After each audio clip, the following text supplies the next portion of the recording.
1 in 10 teenagers will have a crash sometime in their first year of driving. Doing the things taught in this course will improve the odds that we're not among the 10%. But if there is a crash, we need to know how to deal with it, whether we're involved in it or whether we're just in a position to help. In the event of a crash, there are 4 things that need to be done. First, protect the scene. Second, call for help. Third, take care of any injured. And fourth, report the accident. The first and most important thing to do at a crash scene is to keep things from getting worse.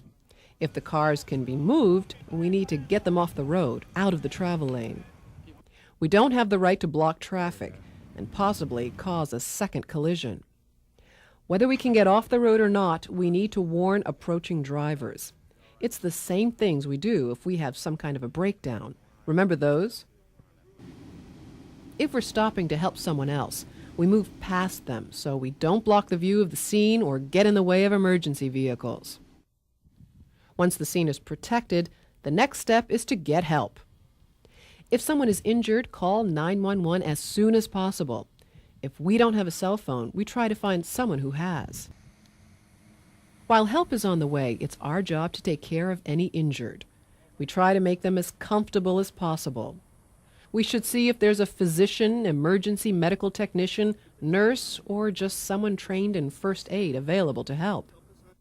We need to do our best to keep the injury from getting worse. That means moving the person no more than is necessary to avoid danger from traffic or fire if there's fuel leaking. The last step. If the crash is serious enough to cause injury or block traffic, the police need to be notified.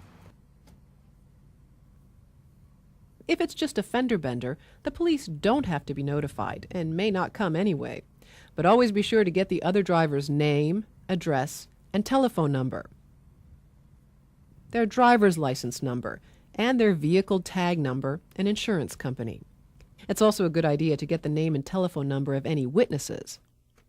One thing we should not do is to admit it was our fault. We're not qualified to say whose fault it was, and it could void our insurance. Just collect the facts and leave the rest to the insurance company. If the car is undrivable, get a tow truck. The police may be able to call one. We also have to fill out and send in an accident report within a certain number of days if the damage was over a certain amount. We can get a copy of the form from the police or the motor vehicle department. However, our insurance company will generally send us one.